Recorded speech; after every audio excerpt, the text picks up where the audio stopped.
Huwag husgahan ang kapwa.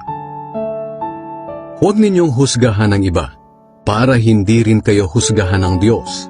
Sapagkat kung paano ninyo hinuhusgahan ang inyong kapwa, ay ganun din kayo huhusgahan ng Diyos. Bakit mo pinupuna ang munting puwing sa mata ng kapwa mo, pero hindi mo naman pinapansin ang malatrosong puwing sa mata mo? Paano mo masasabi sa kanya, "Kapatid, tutulungan kitang alisin ang puwing sa mata mo," gayong may malatrosong puwing sa iyong mata? Mapagkunwari, alisin mo muna ang malatrosong puwing sa iyong mata. Nang sa ganon ay makakita kang mabuti, para maalis mo ang puwing sa mata ng iyong kapwa. Huwag ninyong ibigay sa mga aso ang mga bagay na banal, dahil baka balingan nila kayo at lapain.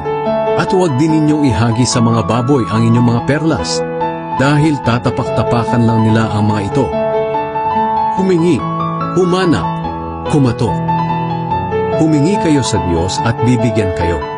Hanapin ninyo sa Kanya ang hinahanap nyo at makikita ninyo. Kumatok kayo sa Kanya at pagbubuksan kayo, sapagkat ang lahat ng humihingi ay nakakatanggap. Ang naghahanap ay nakakakita, at ang kumakatok ay pinagbubuksan.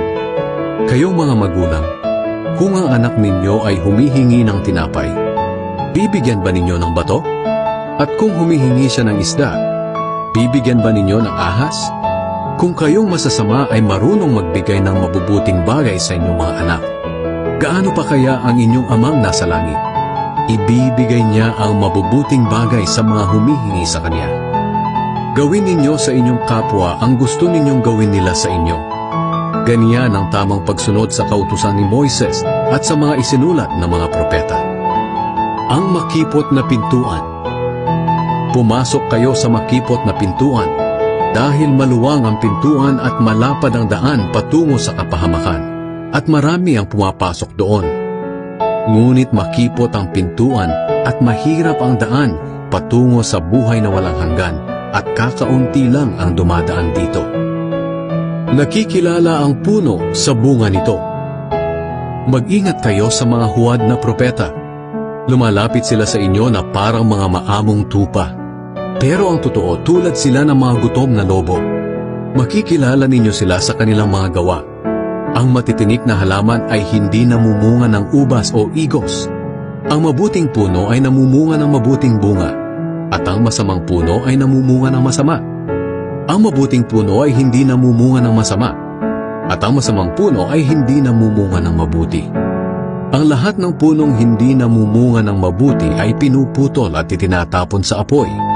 Kaya nga makikilala ninyo ang mga huwad na propeta sa kanilang mga gawa.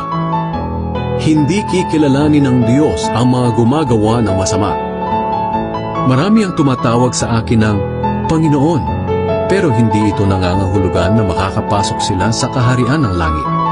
Ang mga tao lang na sumusunod sa kalooban ng aking Amang nasa langit ang mapapabilang sa kanyang kaharian. Marami ang magsasabi sa akin sa araw ng paghuhukom, Panginoon, hindi ba't sa ngalan niyo ay nagpahayag kami ng inyong salita? Nagpalayas ng masasamang espiritu at gumawa ng maraming himala? Ngunit sasabihin ko sa kanila, hindi ko kayo kilala. Lumayo kayo sa akin, kayong mga gumagawa ng masama. Ang dalawang uri ng taong nagtayo ng bahay. Kaya ang sinumang nakikinig at sumusunod sa aking mga sinasabi ay katulad ng isang matalinong lalaki na nagtayo ng kanyang bahay sa pundasyong bato. Nang umulan ng malakas at bumaha, at humampas ang malakas na hangin sa bahay, hindi ito nagiba dahil nakatayo ito sa matibay na pundasyon. Ngunit ang sinumang nakikinig sa aking mga salita, pero hindi naman ito sinusunod, ay parang taong hangal na nagtayo ng kanyang bahay sa buhangin. Nang umulan ng malakas at bumaha, at humampas ang malakas na hangin sa bahay, nagiba ito at lubusang nawasak.